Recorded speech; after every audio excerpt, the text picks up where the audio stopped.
लो दोस्तों, आज का टॉपिक है क्रेडिट रिस्क। क्रेडिट से मुराद है उधार।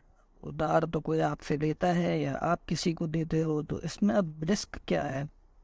रिस्क ये है कि उधार दिया और वापस ही नहीं आया। अब जैसे क्या, आपने अपने किसी दोस्त को उधार दे दिया। आपने एक दफ़ा उधार दे दिया, फिर तो भूल जाओ, फिर तो वापस आ ही नहीं सकता। रिस्क यही है कि आपने किसी को पैसे दे दिए और अब वो आप भूल जाओ, मतलब आपको अब नहीं मिलने वाले। तो ये हो गया आपका रिस्क है। तो क्रेडिट मतलब ये होता है कि ये आपको रिस्क है क्रेडिट के अंदर, लेकिन हम आज जो समझने जाएंगे ना, वो होगा कंपनी के पॉइंट ऑफ व्यू से रिस्क। कंपनी के पॉइंट ऑफ व्यू से क्या रिस्क होता है? अब जैसे एक कंपनी होती है, वो बैंक या इंस्टीट्यूशन से जाके लोन लेती है, क्योंकि उन लोगों ने ये सुन लिया होता है कि डेट है cheaper source of finance equity के मुकाबले। अब अगर डेट है चीपर सोर्स ऑफ फाइनेंस, तो क्या करते हैं, जाके बस उठा लिया कंपनी से लोन। अब उनको ये नहीं बताया किसी ने कि उससे गेयरिंग भी बढ़ जाती है, उससे इंटरेस्ट कवर रेशो भी फॉल कर जाता है। तो ये उनको क्रेडिट रिस्क आ जाता है। मतलब क्रेडिट रिस्क कंपनी के पॉइंट ऑफ व्यू से क्या होगी? डिफॉल्ट होने का रिस्क। चलो इसको एग्जाम्पल से समझते हैं। सपोज करो पीएसओ है। पीएसओ क्या है? Pakistan state oil. ओएमसी है हमारी एक ही, पाकिस्तान स्टेट ऑयल। वो जाती है बैंक के पास 5 बिलियन का लोन लेने, क्योंकि अब वो तो पीएसओ है, खुद की कंपनी है, उसको तो लोन भी ज़्यादा ही चाहिएगा। और उसके लोन की लेंथ भी काफ़ी बड़ी होगी, मतलब 50 साल 60 साल इतना तो लोन लेगी। 5 बिलियन का लोन गया, उसकी क्या क्या करना होगा? उसने कोई इन्वेस्टमेंट करनी होगी या नहीं, कोई मशीन लगानी होगी। अब जैसे कि उन्होंने लगाई है पीएओ टेक्नोलॉजी, इसका फुल फॉर्म होता है पॉली अल्फा ओलेफिन टेक्नोलॉजी। अब ये नई टेक्नोलॉजी आई है जो रिफाइनरी में मदद करती है कंपनी। तो हुआ क्या इसके अंदर, उन्होंने जाके एक बैंक से लोन तो उठा लिया। अब लोन तो उन्होंने उठा लिया, लेकिन अब एज अ रिजल्ट क्या होगा? उनकी हो जाएगी गियरिंग बढ़ जाएगी, उनका इंटरेस्ट कवर रेशो फॉल कर जाएगा। तो यही तो होना था, क्योंकि टेक्नोलॉजी पे अभी इन्वेस्ट करने जा रहे हैं, तो फर्स्ट डे पे तो रिटर्न नहीं दे देती। R&D होता है, एक्सपेरिमेंट होते हैं, फिर वर्किंग होती है, तो काफ़ी टाइम लग जाता है उसको।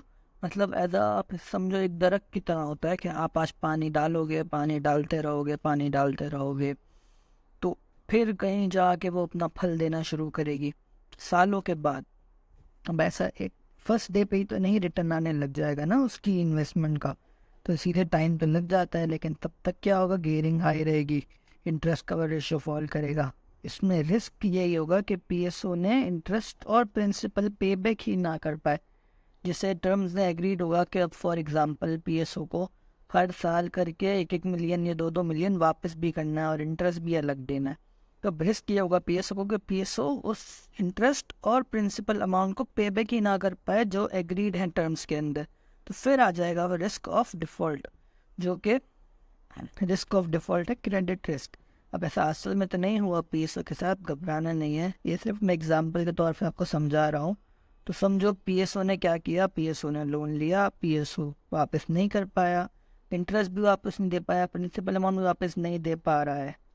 तो ये कंपनी को तो पता है कि वो नहीं दे पाएगा, क्योंकि उसको प्रॉफिट नहीं होगा। लेकिन अब ये बैंक को तो नहीं पता कि उसको प्रॉफिट नहीं होने वाला, क्योंकि उसको तो एनुअल रिपोर्ट से ही पता चलता है, जो पता चलता है कंपनी के बारे में। पीएसओ वाले खुद की तो बुराई नहीं करने लग जाएंगे ना कि चलो भाई हम लोन वापस नहीं कर पाएंगे और अब हम कंपनी बंद कर रहे हैं, हम डिफॉल्ट कर रहे हैं। ऐसा तो नहीं होता, कोई भी कंपनी नहीं करती, क्योंकि उनको पता है आज नहीं तो कल उनको इस सिचुएशन से बाहर आ ही जाना है। तो अब वो क्या होगा? वो तो बताएगी नहीं सामने से, और बैंक को भी नहीं पता।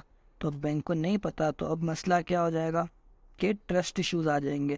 क्योंकि जब क्रेडिट वापस नहीं होगा, बैंक समझेगी कि ये बता नहीं रहे, ये कुछ छुपा रहे हैं, विंडो ड्रेसिंग चल रही है, ऐसा कुछ हो रहा है। तो अब इसमें आते हैं ट्रस्ट इश्यूज आ जाते हैं। तो फिर तो अब इसमें मसला क्या होता है? मसला ये होता है कि अब पीएसओ है और एक तरफ ही बैंक है। तो अब जब ऐसा होगा कि नेक्स्ट टाइम बैंक घबराएगा देने से पहले, क्योंकि एक दफ़ा पीएसओ ऐसा करेगा उनके साथ, उनको टाइम पे पेमेंट्स नहीं करेगा, तो अब नेक्स्ट टाइम बैंक बोलेगा कि अब मैं तुम्हें देने से, मतलब वो डरेगा। तो अब दोनों का बिजनेस हर्ट होगा, क्योंकि बैंक को इंटरेस्ट नहीं मिलेगा, पीएसओ को क्रेडिट नहीं मिलेगा। एक बहुत इंपॉर्टेंट रोल अदा करती है एक कंपनी, जिसको बोलते हैं क्रेडिट रेटिंग एजेंसीज। जैसे पाकिस्तान में है VIS क्रेडिट रेटिंग एजेंसी, जो कि अप्रूव्ड है security exchange commission and state bank of Pakistan से। और वो देती है इंडिपेंडेंट रेटिंग सर्विसेज। मतलब उन्हें ना किसी का डर नहीं है, वो बस दे देगी आपको रेटिंग उसके मुताबिक, मतलब कंपनी के इसके मुताबिक आपको उसकी रेटिंग दे देगी। तो अब रेटिंग तो आ गई, अब क्या करें, क्या उस रेटिंग का, मतलब क्रेडिट रेटिंग एजेंसीज ने रेटिंग दे दी, तो अब हमें क्या करना है उस रेटिंग का। क्रेडिट रेटिंग एजेंसीज की जो रेटिंग होती है ना, वो थोड़ी कॉम्प्लिकेटेड होती है, क्योंकि उनका एम होता है क्रेडिट वर्दीनेस बताना। मतलब वर्दीनेस क्या होगी उस क्रेडिट की, मतलब अब उसके अंदर जो रिस्क एलिमेंट शामिल होगा ना, मतलब कंपनीज का जो कंपनी को रिस्क है, जो उनके बीच में ट्रस्ट इश्यूज आ गए हैं, उसको रिमूव करने के लिए ये आई हैं क्रेडिट रेटिंग एजेंसीज, जो आपको एक इंडिपेंडेंट रेटिंग बताएंगी। मतलब ना वो उसकी साइड पे है ना वो दूसरी की साइड पे है, वो है एक इंडिपेंडेंट पार्टी जो आपको एक क्रेडिट वर्दीनेस बता देगी कंपनी की, कि कंपनी कितनी वर्थ करती है। एक कहावत सुनी होगी आप लोगों ने, जो होती है कि higher the risk higher the return, मतलब जितना ज़्यादा रिस्क होगा उतना ज़्यादा रिटर्न होगा। बिल्कुल यही काम होता है इसके अंदर भी, जब हायर द रिस्क होता है हायर द रिटर्न होता है। मतलब जिस कंपनी की क्रेडिट रेटिंग कम होती है वो ज़्यादा रिस्क पे होगी, मतलब उनकी रेटिंग कम आएगी तो उनमें रिस्क भी ज़्यादा होगा, मतलब उनमें डिफ़ॉल्ट करने का रिस्क भी ज़्यादा होगा, तो उनको रिटर्न भी ज़्यादा देना पड़ेगा। और जिस कंपनी की क्रेडिट रेटिंग अच्छी होगी मतलब तो उसका रिस्क भी कम होगा, उसको रिटर्न भी लो होगा, मतलब वो उसको रिटर्न मतलब उसको इंटरेस्ट कम देना पड़ेगा। और इनके नेम्स भी होते हैं, जैसे अब जो सबसे अच्छी होगी उसकी रेटिंग होगी ट्रिपल ए, मतलब ए, फिर उससे बुरी होती है उसकी होती है ए, उससे बुरी ए, फिर बी, फिर बी, फिर बी, ऐसे करते करते क्रेडिट रेटिंग गिरती जाती है। जिसकी रेटिंग ट्रिपल ए है, मतलब ए, उसे सबसे कम इंटरेस्ट रेट पर क्रेडिट मिलेगा, क्योंकि उसको रिस्क ऑफ डिफॉल्ट बहुत कम है। और जिस कंपनी की credit rating for example B है, उसको ज़्यादा इंटरेस्ट रेट देना पड़ेगा अपने क्रेडिट पर, क्योंकि उसकी रेटिंग लो है, उसमें रिस्क का एलिमेंट ज़्यादा है। तो अब जितना ज़्यादा रिस्क उसको उतना ज़्यादा रिटर्न देना पड़ेगा बैंक को। तो अब हमें ये तो पता चल गया कि क्रेडिट रेटिंग होती है और वो गिरती बढ़ती भी रहती है, जैसे जैसे कंपनी में कोई हरकत हो तो वो गिरेंगी भी या बढ़ेंगी भी, वो एडजस्ट होती रहती हैं। लेकिन ये क्रेडिट रेटिंग एजेंसीज ये काम करती कैसे हैं, मतलब वो क्या देखती हैं कि वो ऐसे डिसाइड कर लेंगे कि इस कंपनी की रेटिंग ये होनी चाहिए, इस कंपनी की रेटिंग ये होनी चाहिए। मतलब क्या फैक्टर्स ये डिसाइड करेंगे कि कितनी रेटिंग किस कंपनी की होनी चाहिए। तो वो देखते हैं ना टोटल तीन चीज़ों से वो डिसाइड कर लेंगे कि किस कंपनी की क्या रेटिंग होनी चाहिए। एक तो वो देखते हैं मतलब कैश फ्लो जो है उनका वो कितना स्ट्रांग है, मतलब उनमें कैश का आउटफ्लो ज़्यादा है, इनफ्लो ज़्यादा होना चाहिए, आउटफ्लो कम होना चाहिए। दूसरा जो वो चीज़ देखते हैं वो देखते हैं डेट का साइज़, मतलब डेट का साइज़ देखते हैं वो एसेट के मुकाबले। अब जैसे फॉर एग्जांपल एक कंपनी के एसेट है 80 बिलियन के और उसका डेट है 160 बिलियन, तो अब क्या हो गया, उसका डेट तो एसेट से बहुत ज़्यादा है, तो अब रिस्क उस कंपनी का ज़्यादा होगा, तो वो एसेट के मुकाबले डेट का साइज़ देखते हैं। मतलब एक ऐसा कोई थ्रेश होल्ड नहीं होता कि 2 मिलियन का डेट ज़्यादा हो गया 3 मिलियन का, नहीं, एसेट के मुकाबले देखा जाएगा हमेशा डेट का साइज़ क्या होता है। तीसरी जो चीज़ होती है वो देखी जाती है, वो होती है डेट की लेंथ। मतलब डेट की लेंथ कैसे देखी जाएगी, डेट की लेंथ का मतलब होता है 1 साल, 2 साल, 3 साल, 30 साल, 40 साल, 50 साल, ऐसे देखा जाएगा डेट की लेंथ क्या है, उससे डिसाइड किया जाएगा कि किस कंपनी की क्या रेटिंग होगी। तो ये 3 फैक्टर्स डिसाइड करते हैं क्रेडिट रेटिंग कंपनी की। अब अगर आपको पिछली एग्जाम्पल याद हो पीएसओ वाली, उसमें क्या हुआ था, उन लोगों ने 5 बिलियन का डेट उठा लिया था, तो अब क्या हुआ, माइक्रो चेंज आ गया, डेट साइज बढ़ गया, डेट का लेंथ बढ़ गया, कैश फ्लो भी चेंज हुआ क्योंकि कैश आ गया बहुत सारा।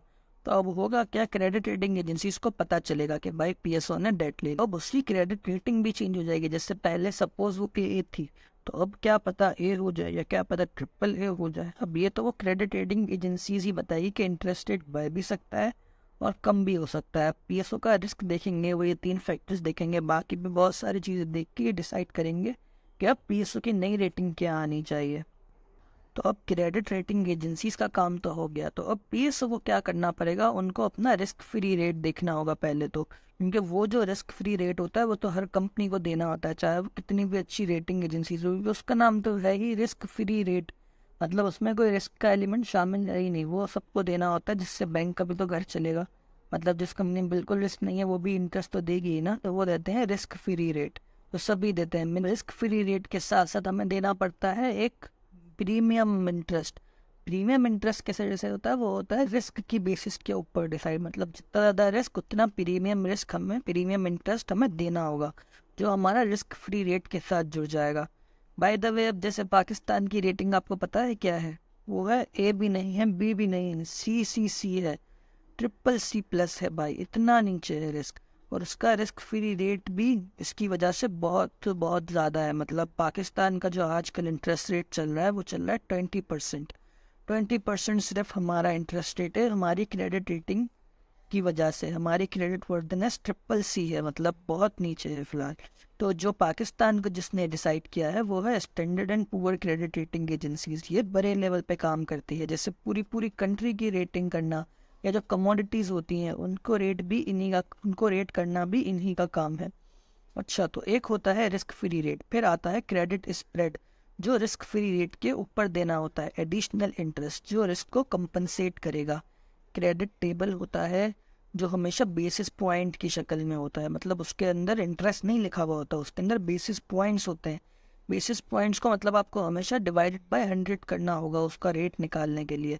फिर लेंथ भी देखेंगे हम, लेंथ देखने के लिए, डेट की लेंथ देखने के लिए उसके हिसाब से डिस्काउंट करेंगे, और फिर हम उसको ऐड कर देंगे हमारे रिस्क फ्री रेट में, तो हमें इंटरेस्ट मिल जाएगा कंपनी के रिस्क लेवल के मुताबिक, जो कि पाकिस्तान का जैसे निकला होगा 20%। तो ऐसे ही देखते हैं क्रेडिट टेबल, फिर उसमें हम निकाल लेते हैं अपना रिस्क फ्री रेट। तो सबको देना है, और जो प्रीमियम इंटरेस्ट देना है वो आपके रिस्क लेवल पर डिसाइड होगा, आपकी क्रेडिट वर्थनेस क्या है। तो आज की वीडियो यहीं तक थी। अगर आपको हमारी इस वीडियो से कुछ वैल्यू मिली हो तो लाइक एंड सब्सक्राइब कीजिए, ताकि हमारा भी दिल करे कि हम दूसरी वीडियो बनाएं। Thank you.